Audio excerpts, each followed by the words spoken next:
আসসালামু আলাইকুম। চাঁদপুর শাহরাস্তি কোয়েল ফার্মের হ্যাচারির পক্ষ থেকে আপনাদের শুভেচ্ছা ও অভিনন্দন। সম্মানিত তরুণ উদ্যোক্তা ও খামারি ভাই ও বোনেরা, আশা করি আপনারা আল্লাহর অশেষ রহমতে খুবই ভালো আছেন। আজকে আমি আপনাদের মাঝে যে বিষয় নিয়ে আলোচনা করব, অত্যন্ত গুরুত্বপূর্ণ বিষয়, যে আপনারা কেন হাইব্রিড জাতের কোয়েল পাখিটা পালন করবেন না। হয়তো টাইটেল বা থাম্বনেল দেখে আপনারা অলরেডি বুঝে গেছেন যে আজকে আমি কোন বিষয় নিয়ে আলোচনা করতে যাচ্ছি। তবে খামারি ভাইয়েরা, আজকে আমি এই আলোচনাটা খুবই গুরুত্বপূর্ণ।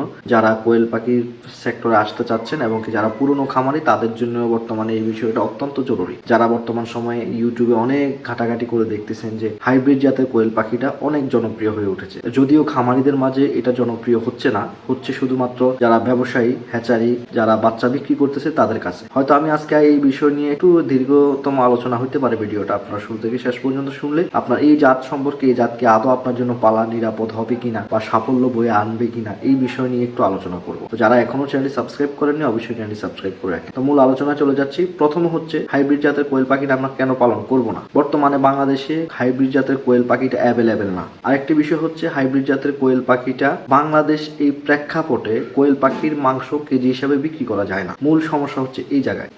হাইব্রিড কোয়েল পাখিটা পালন করব না, এর মধ্যে 80% হচ্ছে এই জায়গায় যে বাংলাদেশে কোয়েল পাখির মাংস কেজি হিসাবে বিক্রি করা যায় না। আপনি যদি অন্যান্য এই দেশের খোঁজ খবর নিয়ে দেখেন, যে ওখানে দেখবেন যে পাউন্ড হিসাবে কোয়েল পাখির মাংস বিক্রি করা হয়। 400 গ্রাম 1 পাউন্ড, ওই পাউন্ড হারে, ওজন হারে কিন্তু বিক্রি করা হয়। তো আজও কিন্তু বাংলাদেশে এই সিস্টেম চালু হয়নি। তো সেই জন্য আমাদের খুবই, যারা হাইব্রিড জাতের পাখি পালন করে থাকেন তারা খুবই বিপদে পড়ে যান। প্রথমে হয়তো ইউটিউবে বিজ্ঞাপন দেখে কিন্তু কিনে ফেলে, পরবর্তীতে বিপদে পড়ে যান। কিভাবে রিফুন ভাই আপনি বুঝলেন কিভাবে বিপদে পড়লো? বিপদে পড়ার মূল সমস্যা হচ্ছে, প্রথম কারণ হচ্ছে, আপনি যে 400 গ্রাম 300 গ্রাম পাখিটা মাংস করলেন, এখানে তো পাখিটা খাওয়ার পরে মাংস হয়েছে। অবশ্যই এখানে খাওয়ার পাখি ওভার খাইছে, খাওয়ার পরে কিন্তু একটা পাখির 300-400 গ্রাম হয়।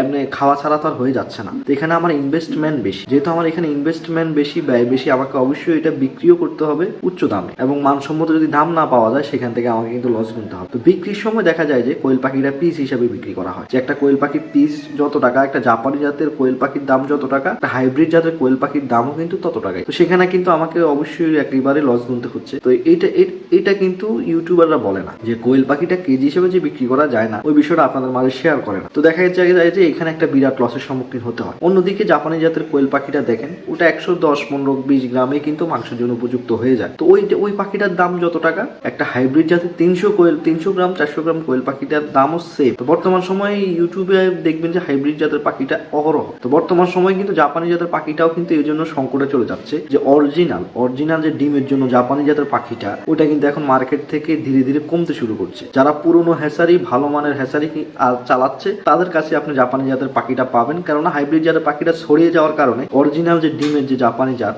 ওইটা নষ্ট হয়ে গেছে। সেজন্য আমরা অবশ্যই খেয়াল করবো যে অবশ্যই জাপানি জাতের পাখিটা পালন করার জন্য। জাপানি জাতের পাখিটার কিছু বৈশিষ্ট্য আমি আপনাদেরকে এখন বলি। যে হাইব্রিড পাখিটা, অনেকে মনে করেন যে ভাই হাইব্রিড পাখিটা ডিমের জন্য তো ভালো। হ্যাঁ, আমিও নিজেও বলি হাইব্রিড জাতের পাখিটা ডিমের জন্য ভালো, কিন্তু এসে খাবার বেশি খায়। সেখানে জাপানি জাতের পাখিটা 23-25 গ্রাম খায়, হাইব্রিড জাতের পাখিটা খাচ্ছে 35 গ্রাম। তো এখানে কিন্তু আমার এখানে অনেক ব্যয়বহুল হয়ে যাচ্ছে। জাপানি জাতের পাখিটা খাচ্ছে 1 টাকা 30 পয়সার খাবার, আর হাইব্রিড জাতের পাখিটা খাচ্ছে 1 টাকা 70 পয়সার খাবার। তো এখানে দেখা যায় যে 40 পয়সা আপ ডাউন হওয়ার কারণে ডিম বিক্রি করার ক্ষেত্রে কিন্তু জাপানি জাতের ডিমের দাম যেটা, হাইব্রিড পাখির ডিমের দামও সেটা একইবারে সেম। তো এখানে কেন আমি উচ্চ দামে ব্যয় করব? এখানে আমি লসের সম্মুখীন হব। এই জন্য আপনাদেরকে আমি সাজেশন দিয়ে থাকি সবসময়, যে জাপানি জাতের পাখিটা পালন করার জন্য হাইব্রিডকে আপনারা না বলুন। যদিও বর্তমান সময়ে অনেক বিজ্ঞাপন আপনাদের চোখের সামনে আসবে, আমাকেও ফোন দিয়ে বলে, ভাই রিফুন ভাই হাইব্রিড পাখিটা আসেনি, হাইব্রিড একটা না অনেক 400-500 গ্রাম হয়, ওইটা আসে কিনা, ওইটা পালতে চাচ্ছি না। ওইটা পালা যাবে না। আপনাকে অবশ্যই এই বিষয় সম্পর্কে অনেক নলেজ জ্ঞান রাখতে হবে, তাহলে কিন্তু আপনি এখান থেকে এসে লসের সম্মুখীন হবেন না। আর অরিজিনাল জাপানি জাতের পাখিটা কার কাছে আছে, ওই হ্যাচারিতে আপনারা সংযোগ দিয়ে অরিজিনাল জাপানি জাতের পাখিটা তোলার চেষ্টা করবেন,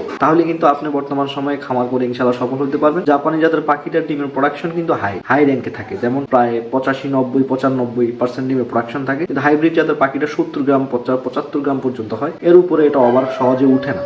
আর পাখিটা দ্রুত ডিমের প্রোডাকশন কমিয়ে দেয়, যেমন 6-7 মাস পরে কিন্তু ডিম ততটা দেয় না। এটা শুধুমাত্র বাচ্চা উৎপাদন করার একটা জাত, ওটা কিন্তু ডিমের জন্য মোটেও পারফেক্ট হবে না। সেই জন্য আপনারা অবশ্যই জাপানি জাতের কোয়েল পাখিটা সংগ্রহ করার চেষ্টা করবেন। আর যারা চাঁদপুর শাহরাস্তি কোয়েল হ্যাচারি থেকে কোয়েল পাখির বাচ্চা সংগ্রহ করবেন, আপনারা স্ক্রিনে দেখতেছেন যে বিভিন্ন দূর দূরান্ত থেকে খামারিরা চাঁদপুর শাহরাস্তি কোয়েল হ্যাচারিতে এসে ভিড় করে পাখি সংগ্রহ করতেছে। ইনশাল্লাহ আপনাদের যাদের প্রয়োজন হবে অরিজিনাল জাপানি, একেবারে অরিজিনাল জাপানি জাতের পাখিটা চাঁদপুর শাহরাস্তি কোয়েল হ্যাচারি থেকে আপনারা সংগ্রহ করতে পারবেন। আজকে এই পর্যন্তই, দেখা হবে পরবর্তী ভিডিওতে।